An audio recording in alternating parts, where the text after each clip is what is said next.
Good morning, everyone. Respected manager sir, principal sir, teachers, and all my dear friends. My name is Adarsh Yadav, student of B Pharma first year. I wish you all a very happy Republic Day. Today is 26 January and we are celebrating our 75th Republic Day. मैं अपने देश प्रेम और गणतंत्र दिवस के उपलक्ष्य पर अपने विचार आप सभी के साथ साझा करना चाहूँगा। आजादी आजादी का असली मतलब वही समझ सकता है जिसने कभी गुलामी की हो। हम सौभाग्यशाली हैं कि हम स्वतंत्र भारत में जन्म लिए।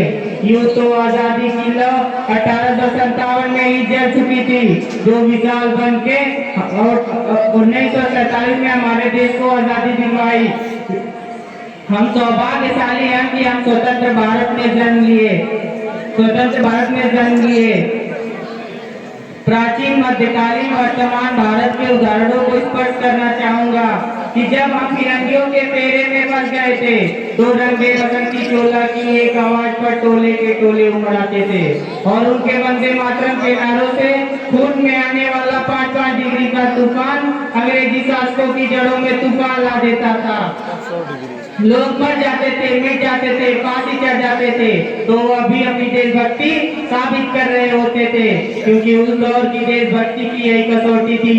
उसके बाद 62, 65 और 71 के युद्धों में अपना सुहाग गंवा देने वाली औरत अपने घर के हालात यह हो जाया करते थे कि प्यार भी भरपूर गया, मांग का सिंदूर गया, नन्हे नौनिहालों की लंगोटियां चली गई, छोटी छोटी बेटियों की चोटियां चली गई, बाप की कमाई गई, भाई की पढ़ाई गई। ऐसा एक विस्फोट हुआ कि पता ही नहीं चला, पूरे जिस्म की बोटियां चली गई। और आपके लिए तो एक आदमी मरा है साहब, किंतु मेरे घर की तो रोटियां चली गई। मेरे घर की वाले हालात पैदा हो जाने के बाद भी एक माँ अपने बेटे को सरहद पर दुश्मनों की धज्जियां उड़ाने के लिए भेज दिया करती थी और उसे पत्र लिखकर भेजती थी कि अम्मा ने लिखा है बड़े चाव से, पुत्र ना घबराना, 1 इंच भी पीछे ना हटना, चाहे इंच कट जाना, चाहे इंच और इस तरह पूरा परिवार अपनी देशभक्ति साबित कर रहा होता था। तब देश बलिदान मांगता था, तब देश लड़ जाने को, मर जाने को, फांसी चढ़ जाने को कहता था, परंतु आज देश लड़ जाने को, मर जाने को, फांसी चढ़ जाने को नहीं कहता। मेरे विचारों में जो व्यक्ति अपना काम पूरी ईमानदारी, मेहनत और लगन से करता है वही सबसे बड़ा देशभक्त है। और मैं नहीं मानता कि साल में 2 बार हाथ में तिरंगा ले लेना ही देशभक्ति है। तो मैं पूछना चाहूंगा कि फुटपाथ पर रहने वाला वह बच्चा ट्रैफिक की छांव नंगे पांव तिरंगा बेच रहा होता है, तो क्या आप उसे उसकी देशभक्ति कहेंगे?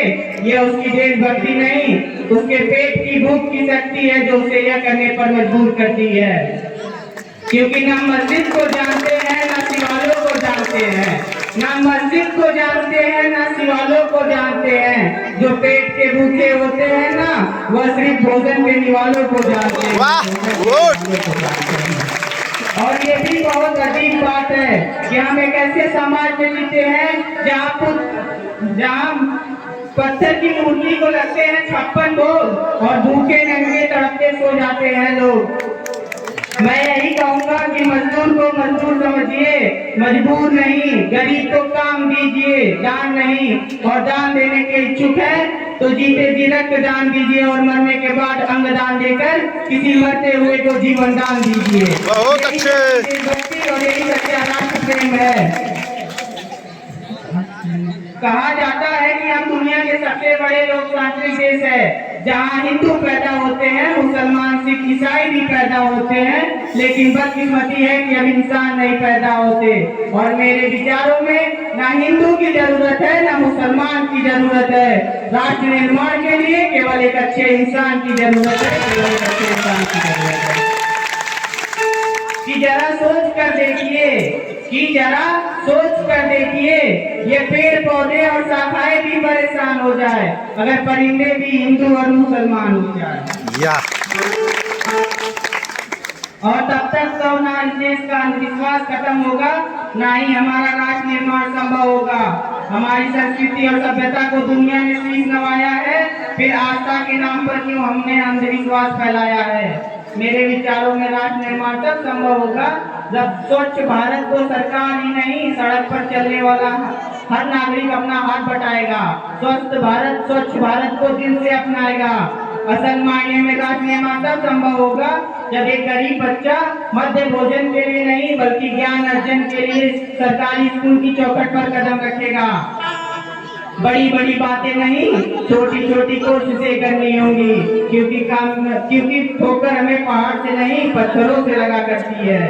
और आज गणतंत्र दिवस के इस शुभ अवसर पर अपना सम्मान समर्पित करना चाहूंगा। सरहद पर रात दिन हमारी रक्षा के लिए खड़े हर उस एक जवान को, इस देश की पुलिस प्रशासन और किसान को, और इस देश के हर उस व्यक्ति को जो अपना काम पूरी ईमानदारी और मेहनत से करता है, जिसके बिना राष्ट्र निर्माण की कल्पना करना भी असंभव सा लगता है।